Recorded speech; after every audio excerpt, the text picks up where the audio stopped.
우리 주님이 주시는 아름다운 은혜가 오늘도 우리의 삶에 풍성합니다.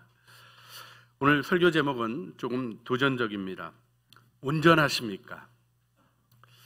이 주제가 사실 우리 그리스도인들에게 매우 중요한 것이기도 하면서 또 때로는 부담스럽게 들려지기도 합니다. 사람이 과연 온전할 수 있는 것입니까? 오히려 완전하려고 하는 결벽증이 더 문제가 아닐까 하는 생각도 해보게 됩니다. 여러분, 결벽증에 두 가지 중요한 문제가 있죠. 조급한 마음이 있습니다. 그래서 자신이 완전할 수 없음에도 불구하고 실현이 불가능한 목표를 설정하고 자신을 괴롭히는 그런 아픔이 있죠. 그런가 하면 결벽증의 또 하나 심각한 문제는 자신이 그 일을 이루어 가려는 시도를 한다는 것입니다. 그래서 결국 실패하고 좌절하며 어떤 문제가 있게 되냐면 그 증상으로 죄책감에 시달리는 것을 보게 됩니다. 여러분, 우리는 하나님의 은혜 가운데 이 죄의 문제에 대한 하나님의 능력을 경험한 것을 기억해야 합니다. 주님이 우리에게 주신 은혜는 무엇입니까? 우리의 죄는 하나님 앞에서 용서받는다는 것입니다. 할렐루야. 여러분, 그 믿음을 가진 그리스도인들이 의외로 많지 않습니다. 믿음의 고백을 거부하지는 않지만 용서를 통하여 얻는 은혜를 체험하고 용서받은 자의 기쁨으로 걸어가는 삶, 살아가는 아름다운 은혜가 무엇보다도 중요하죠. 그래서 고린도후서 5장 17절 말씀, 주님의 선언 그대로 그런즉 누구든지 그리스도 안에 있으면 새로운 피조물이라 이전 것은 지나갔으니 보라 새 것이 되었도다. 할렐루야. 할렐루야. 사도 바울의 입을 통하여 들려주신 이 말씀이 여러분 모두에게 주신 축복임을 믿습니다. 옆에 분에게 좀 고백해 주세요. 정말 새로우시네요. 그렇습니다. 더 늙으셨네요. 이게 아니라 뭐 이렇게 흰머리가 많아졌습니까? 이런 게 아니라 뭐 주름이 어떠십니다? 이런 얘기가 아니라 새로우십니다는 믿음의 고백이 정말 아름다운 고백입니다. 그런데요, 신앙에는 그러므로가 있습니다. 이 은혜가 주어졌기 때문에 바울이 로마서에서 1장으로부터 11장까지 이스라엘의 구속의 역사까지 다 포함해서 하나님의 의가 우리에게 어떻게 나타났는가, 값없이 주시는 용서와 은혜와 구원이 무엇인가를 딱 설명하고는 그러므로라고 시작합니다.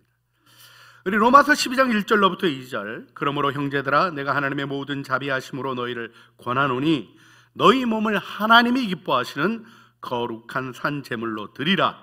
이는 너희가 드릴 영적 예배니라.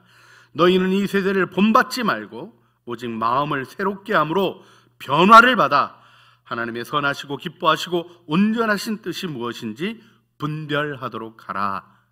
아멘. 용서받았어요. 죄 없이 함을 받았어요. 그런데요, 그러므로가 있어야 되는 거죠. 그 죄의 자리에, 변화받지 못했던 자리에 변화가 일어나는 거죠. 할렐루야. 근데 이때 우리에게 좀 조급한 마음이 있습니다. 죄를 빨리 해결하고 싶은 마음이 있어요. 그런데요, 이 마음은 빛 가운데로 나가면 금방 해결됩니다. 여러분, 우리 죄 용서함이 우리의 노력과 공로를 필요로 하는 것입니까? 그리스도의 보혈의 은혜입니까? 은혜죠. 은혜를 믿으면 용서받는 거예요.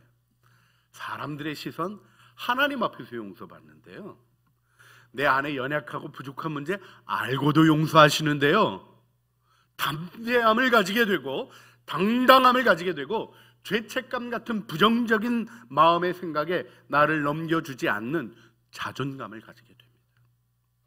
그런데 조급한 마음은 자기의 힘으로 그걸 해결하려고 해요. 그렇기 때문에 결국 실패를 경험하게 됩니다. 죄책감에 자꾸 갇히게 되는 일이 일어나게 되는 것이죠.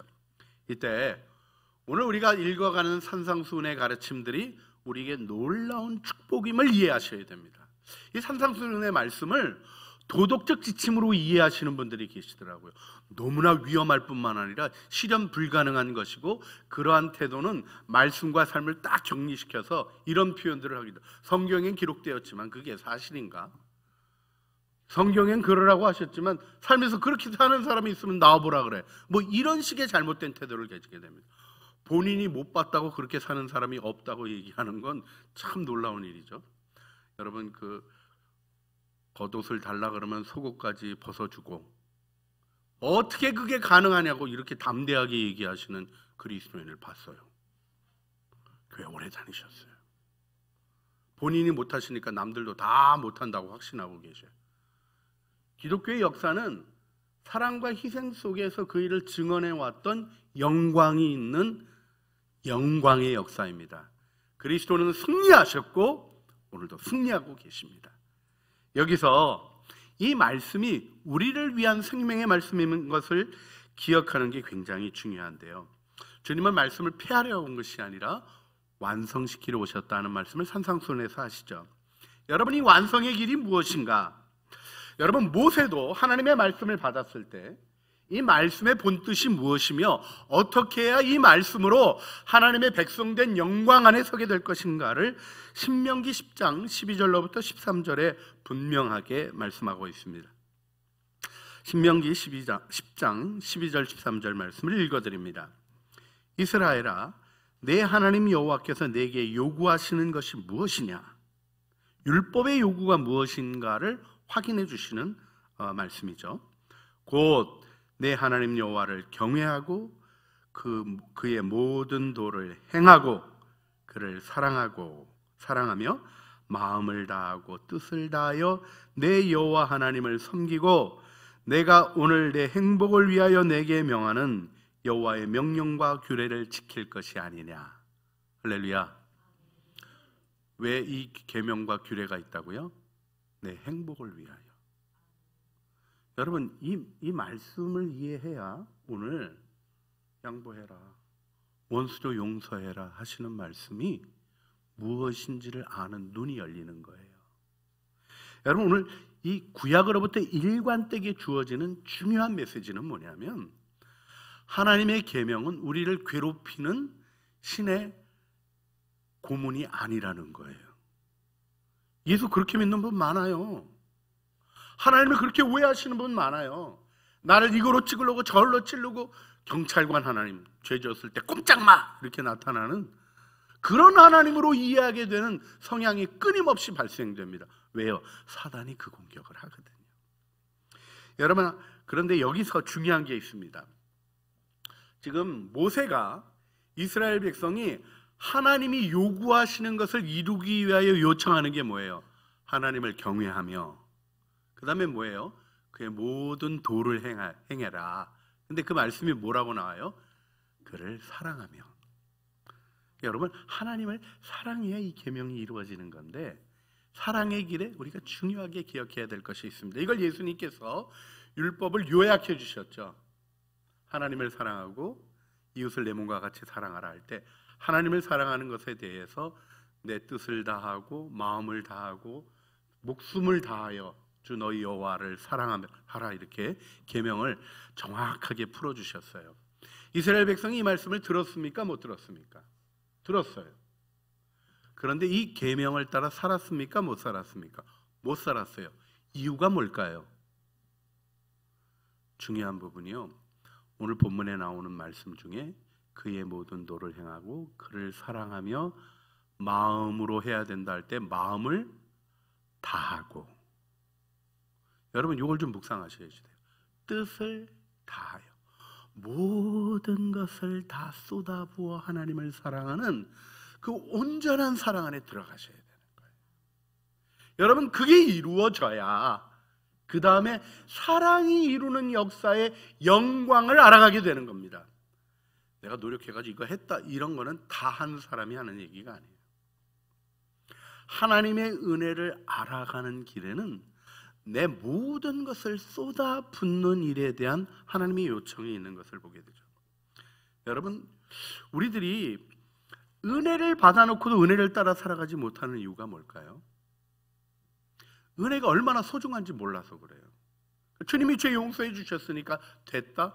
안 됐어요. 주님이 원하시는 거는 우리가 지옥의 불에 떨어지지 않는 게 아니라 천국의 영광, 하나님의 자녀의 권세로 서서 모든 사람의 복이 되는 거예요. 근데 그 일을 위하여 주님이 하신 일이 무엇입니까? 우리 보네포 목사님이 죄 용서의 값싼 은혜 이렇게 표현을 했어요. 값싼 은혜. 왜 값싸요? 여러분, 용서를 돈 내고 받으셔요? 공짜로 받으셔요? 근데 공짜라고 말하기가 좀 뭔가 걸리죠? 왜요? 은혜가 공짜가 아니거든요. 우리가 뭘 한다는 얘기가 아니라 하나님의 입장에서는 아들의 생명의 대가를 지불하신 엄청난 대가 지불이 있었거든요. 그걸 선물로 주시는 거지만 그 선물을 위하여 하나님은 엄청난 일을, 엄청난 고통과 어려움과 우리의 인류의 죄를 다 끌어안으시는 거룩하신 분이 견디어야 되시는 그 아픔들을 다 겪으셨거든요.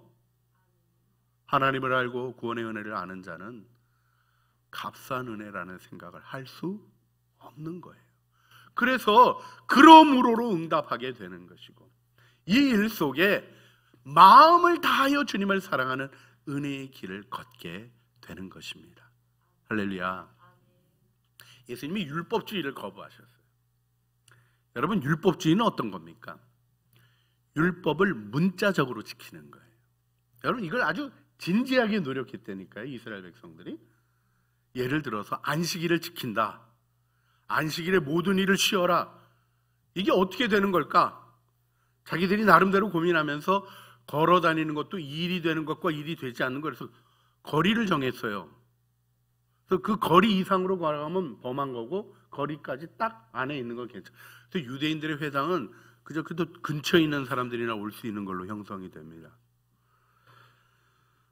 그런데요, 짐을 나귀에게 싣고 먼 길을 왔어요. 엄청나게 무거운 짐을 지고 나귀가 헉헉헉 대고 왔어요. 근데 도착을 했더니 해가 딱 졌네요. 금요일날 안식일이 돼버린 거예요. 자, 그러면 이 나귀의 짐을 풀어줘야 됩니까? 그냥 놔둬야 됩니까? 자, 나귀도 안식해야 되는데 그런 입장에서 보면 풀어줘야 되죠. 하지만 그 푸는 일은 내게서는 일이잖아요. 나는 죄를 져야 되는 거죠. 그러니까 내가 죄 안 짓기 위해서 나귀는 그냥 고통을 당한다. 이건 또 하나님의 마음이 아니잖아요. 안 풀리는 숙제가 있는 거예요. 랍비들이 고민하면서요, 이런 것도 다 방법을 찾았어요.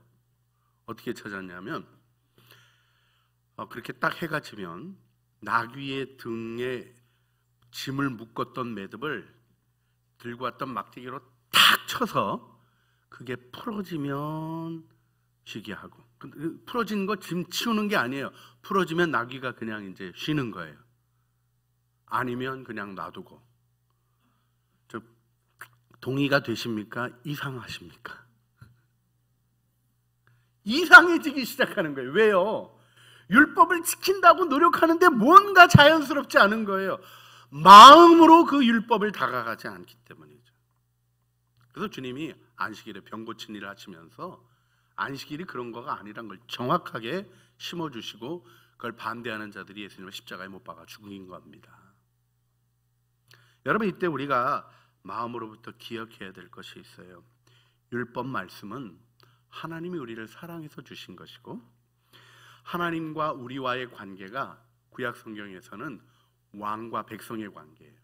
여러분, 출애굽한 이스라엘 백성에게 바로 왕 밑에 고통당하다가 하나님 나라의 하나님 그 좋으신 사랑의 하나님의 백성이 된다는 건 놀라운 축복이죠. 할렐루야. 그래서 율법 말씀을 기쁨으로 받을 수 있게 축복해 주신 거예요. 더 놀라운 것은 예수 그리스도로 말미암아 우리에게 주어진 신분입니다.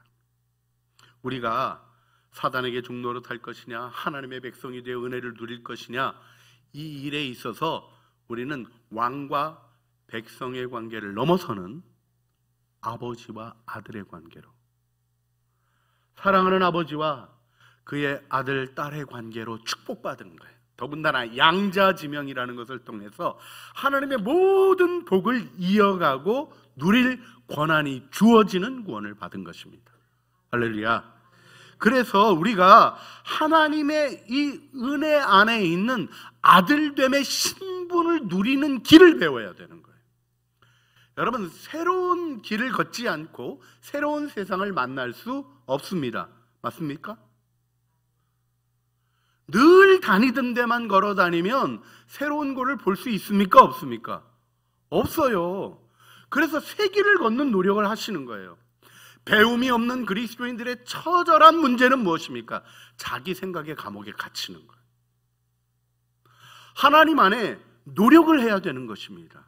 묵상하고 적용하고 삶을 반추하는 것도 루틴하게 그렇게 해가는 것이 아니라 나를 주님 앞에 드러내며 내 고집 내려놓고 내가 맞아! 이거 드러낼 거야! 하는 그 욕심도 십자가에 못 박고 주님이 원하시는 것이 무엇인가를 진지하게 묻는 매일의 헌신이 있어야 한다는 강조가 교회 안에 있는 이유가 다름이 아닌 것입니다. 새 길을 걸어야 새로운 축복을 누리시는 거예요. 하늘나라는 날마다 새롭게 펼쳐지는 영광의 나라입니다. 그 영광의 나라의 주인공들이 되신 거죠. 할렐루야. 다시 한번 오늘 말씀을 좀 정리해 보면 산상수훈은요, 하나님 나라를 누리는 길을 얘기해 주시는 거예요. 도덕적인 노력을 얘기하는 게 아니라요, 이미 받은 나라를 어떻게 누려갈까를 얘기해 주시는 것인데, 주님은 율법의 말씀을 옛사람이 말한 바라는 살인의 계명과 간음의 계명, 그 6계명 7계명에 대한 이야기를 하시면서 마음으로 접근해야 된다. 살인이라는 행위를 했는가 안 했는가 그게 중요한 게 아니라 마음에 미움이 있는가 없는가 내면을 들여다보는 노력을 해야 된다는 걸 가르쳐주고 계셔요. 그리고 또 옛사람이 말한 바 이런 말씀으로 이어지는 그 율법에 대한 실질적인 해석, 이스라엘 백성에게 뭐 할라카라든지 뭐 탈무드 같이 구체적으로 풀어주는 것들에 대한 가르침을 어떤 시각에서 어떤 감각에서 어떤 방향으로 이해할 것인가를 알려주시는 게 뭐냐면 하늘에 계신 너희 아버지의 온전하신 같이 너희도 온전하라 하시는 가르침으로 주고 계신 거예요. 여러분, 우리가 아버지의 아들이 돼서 모든 권한을 축복받았어요. 믿으십니까? 그래서 계명이 나오는 거예요. 여러분, 38절로부터 42절에 눈에는 눈으로, 이에는 이로, 동일한 해로 갚으라는 동해 형법이라고 표현하기도 하죠. 이 형법이 가지고 있는 좋은 점이 있습니다. 뭐가 있습니까? 억울하게 당하지 않고 그 받은 일에 대한 보상과 보복을 가할 수 있는 권한을 주죠. 그런가 하면 과도한 보복 행위도 금지합니다. 입 부러뜨렸다고 사람 죽이고 그러면 안 되는 거죠. 그렇죠? 눈 상하게 했다고 얼굴을 없애버린다든지 이러면 안 되잖아요. 옛날에는 그런 일들이 있었기 때문에 동해 형법이 보호의 기능이 분명히 있는 거예요. 근데 주님은 뭐라고 말씀하셔요? 되갚지 말라. 여러분, 이 얘기가 무슨 말씀입니까? 조금 어렵죠. 여러분, 이 말씀이 정말 읽는데 너무 좋다 이렇게 이해가 되십니까? 오른뺨을 치면 왼뺨도 돌려대며. 이게 왼뺨을 맞으려면 제가 계속해서 랍비들 글을 읽어보니까 거의 이렇게 이해되는 거더라고요.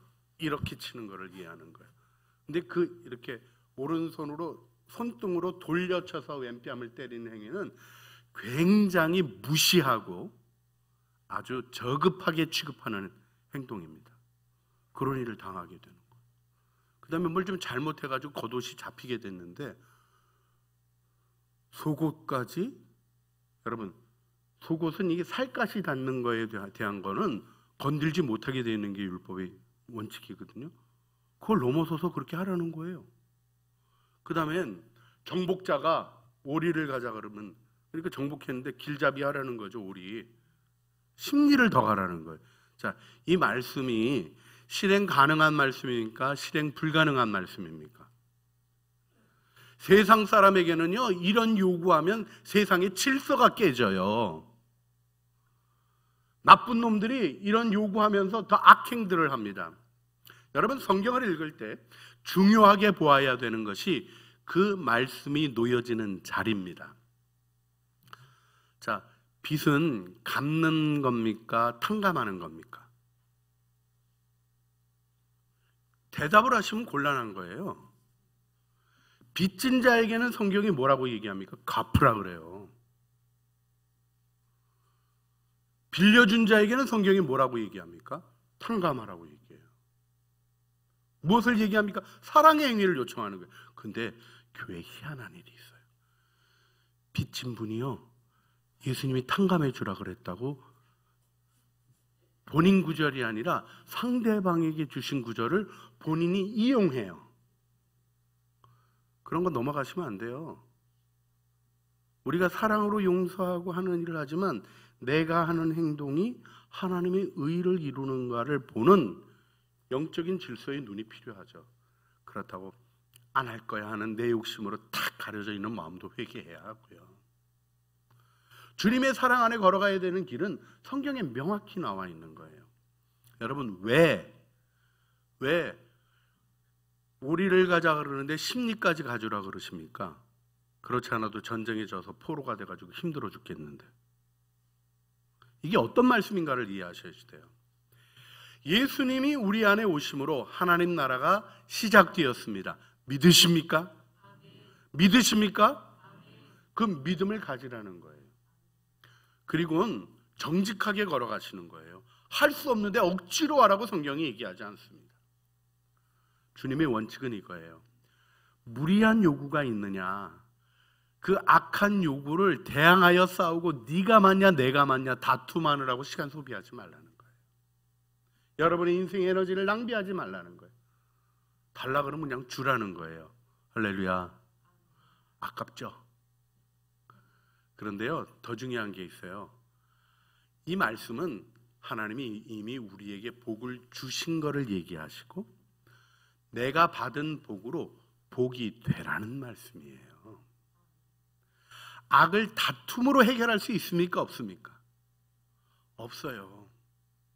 제가 요즘 정치를 보니까 너무 정확한 것 같아요. 뭐가 맞는 얘기인지 모르겠어요. 저는 귀가 얇아가지고요, 이렇게 얘기하면 이렇게 따라가서 듣고 저렇게 얘기하면 저렇게 해서 따라가서 듣고 왔다 갔다 하느라고 정신이 하나도 없어요. 여러분, 누가 맞는가를 따지는 것으로 이 세상에 의가 세워집니까? 아니더라고요. 또 다른 논리가 나오고 또 다른 엉뚱한 이야기들이 일어나더라고요. 분명한 건 무엇입니까? 하나님이 이 땅을 다스리십니다. 정의는 실현될 것이고 진정한 희망의 얘기를 세우시는 분은 하나님이십니다.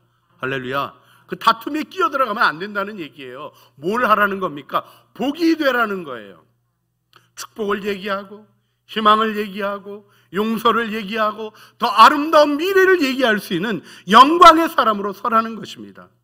죄악을 그냥 덮고 넘어가자, 그거 아니에요.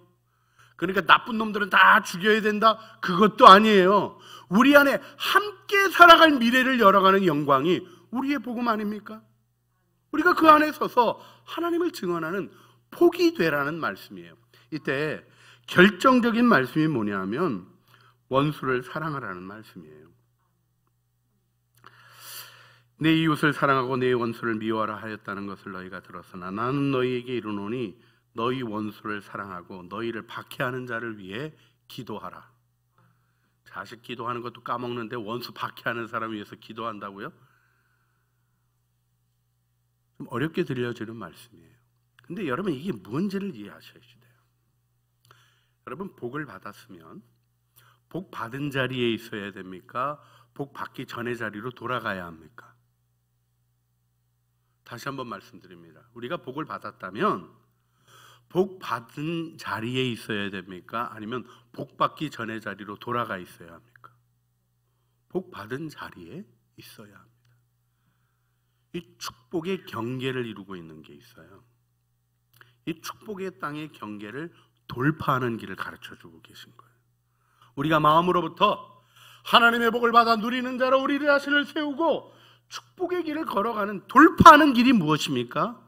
원수를 사랑하는 거예요. 원수를 사랑하기 어려운 제일 중요한 이유는 뭘까요? 제가 묵상하면서 좀 보니까 원수를 용서하는 길에 제일 어려운 부분이 뭐냐면 되갚고 싶은 욕구예요. 이 악행을 이거 억울해, 이거 요놈도 당해야 돼. 그러다가 자기까지 죽을 함정을 파더라고요. 하나님이 거두어내라는 거예요. 심판을 하나님이 마지막 날에 정확하게 하신다는 거예요. 오늘 이 땅을 살면서 비록 악이 횡행하는 것 같지만 우리의 길이 분명하다는 겁니다. 용서하는 너그러움은 그를 밟고 일어서는 것입니다. 여러분, 원수에게 걸려가지고 계속 속이 뒤집히고 원수에게 걸려서 그 생각만 하게 되면 내 시간과 에너지가 낭비되는 것이 정상이라고 여기시면 안 되죠. 나는 내 사명의 길을 걸어가야 되는 거예요. 그를 위해서 용서하는 겁니다. 그리고 그를 위해서 기도하는 거예요. 왜요? 악행을 그쳐야 되지 않겠어요? 기도하는 일 속에서 무엇을 배우게 됩니까?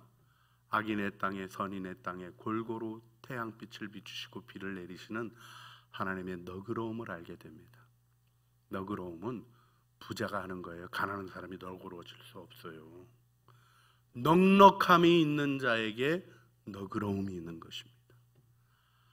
온 우주를 지으신 하나님을 아버지로 둔 우리들에게 요청되는 온전함은 하나님의 온전하신 축복이 우리에게 있기 때문인 것입니다. 믿으십니까? 그러면 우리가 돌파하기를 원합니다. 물이 100도에서 끓어요. 50도도 뜨거운 물이고요, 99도도 뜨거운 물이에요. 99.9도까지도 뜨거운 물인데 정확히 100도가 되는 순간 물은 수증기로 전환됩니다. 0도로 떨어지는 그 순간 물이 없니다. 0도에서 녹습니다. 요 돌파하는 단계가 바로 원수 사랑이라는 걸 꼭 기억하셔야 돼요. 세상 사람도 예수님의 가르침이 제일 중요한 게 뭔지 알아요. 예수의 가르침은 원수 사랑하라 그런 거라고. 세상 사람들은 그걸 통해서 원수 같은 짓을 했던 자기가 용서받을 기회를 얻게 되는구나 생각하는 거예요. 근데 우리의 생각은 무엇입니까? 하나님의 뜻을 이루는 영광 안에 우리가 서는 것입니다. 오늘 그래서 우리가 함께 기도하기를 원해요. 사실 오늘 들은 말씀은 그렇지 않아도 세상 살기 어려운데 더 어렵게 하고 무겁게 하는 말씀처럼 들려질 수도 있습니다. 그러나 사랑의 하나님이 그 모든 것을 돌파하게 하시는, 그 모든 것을 넘어서게 하시는 사랑의 부르심으로 여러분에게 주시는 은혜입니다. 주님, 영적인 눈을 열어주셔서 내 힘으로 어려움을 견디다 쓰러지는 삶이 아니라 하나님 나라의 능력 안에 서게 하여 주시고 복이 되어 악들을 물러가게 하는 천국 제자의 삶으로 서게 하여 주시옵소서. 원수를 용서하라 하시니 말씀에 담겨있는 하나님의 비밀을 깨달아 알게 하여 주시고 돌파하여 영광의 자리로 나가는 주님의 제자들로 서게 하여 주시옵소서. 우리 간절한 마음으로 주여 한번 부르시죠. 기도하시겠습니다. 주여! 사랑과 은혜가 풍성하신 아버지 하나님, 오늘도 저희들 주님 앞에 나왔습니다. 하나님, 세상 살기 어려운데 하나님 마음까지 어려워지는 것 같은 말씀을 들을 수도 있겠습니다마는 우리의 눈을 밝혀주시고 마음을 밝혀주셔서 우리를 사랑하시는 아버지의 음성을 듣게 하여 주시옵소서. 영적인 눈을 열어주셔서 우리 힘으로 행할 수 없는 일들로 어려워하는 것이 아니라 하나님의 더 큰 능력을 향하여 나아가는 믿음의 눈을 열어주시고 믿음의 걸음을 축복하여 주시옵소서. 하나님 나라의 능력으로 서게 하여 주시고 우리가 어려움 가운데 있다 하는 그 일 속에 위로를 받기를 원하고 위로 안에 안주하는 것이 아니라 하나님의 능력을 아는 자로 일어서서 우리를 위로하시고 품으시는 하나님의 능력 안에 온전함에 이르게 하여 주시옵소서. 우리 구주 예수 그리스도의 이름으로 기도합니다. 아멘.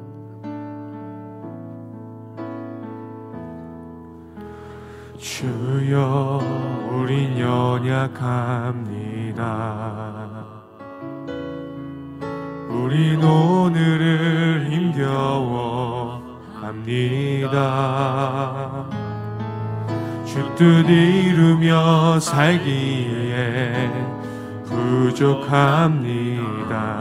우린 연약합니다. 주여 우린 넘어집니다. 오늘 하루 또 실수합니다. 주의 긍휼을 구하는 죄인입니다. 우리 주만 바라봅니다.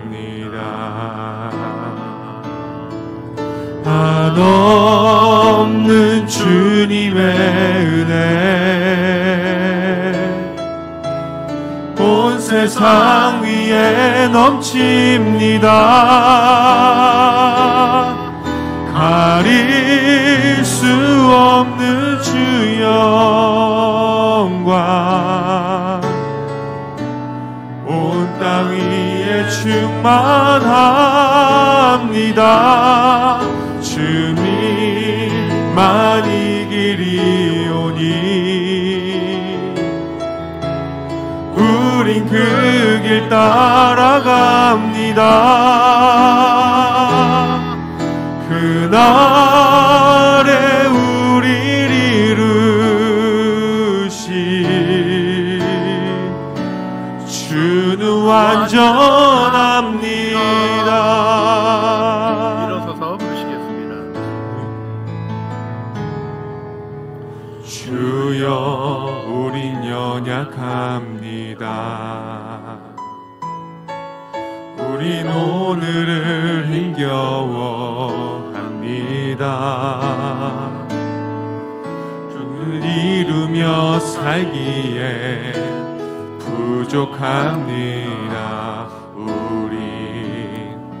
우린 연약합니다.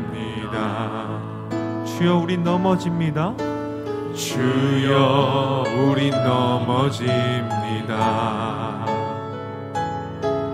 오늘 하루 또 실수합니다. 주의 긍휼을 구하는 죄인입니다. 우린 주만 바라봅니다. 믿음의 고백으로 부르시겠습니다. 한없는 주님의 은혜 온 세상 위에 넘칩니다. 가릴 수 없는 주 영광 온 땅 위에 충만합니다. 주님만 이기리오니 우린 그 길 따라갑니다. 그날에 우리를 이루시 주는 완전합니다. 너희가 사랑하는 자를 사랑하면 무슨 상이 있으리요? 세리도 이같이 아니하느냐? 또 너희가 너희 형제에게만 무난하면 남보다 더하는 것이 무엇이냐? 이방인들도 이같이 아니하느냐? 그러므로 하늘에 계신 너희 아버지의 온전하심 같이 너희도 온전하라. 이제는 우리 주 예수 그리스도의 은혜와 아버지 하나님의 사랑과 성령 하나님의 교통하심이 온전하라 축복하시는 하나님의 창조의 명령을 믿음으로 받아들이며 이제 하늘 아버지 닮은 삶으로 우리의 삶의 모든 축복을 가로막는 장애들을 돌파하며 나가기를 소원하는 사랑하는 주의 자녀들 머리 위에와 은혜로 주신 가족 식구들 가운데 이제로부터 영원 무궁토록 함께 하시기를 간절히 축원하옵나이다. 아멘.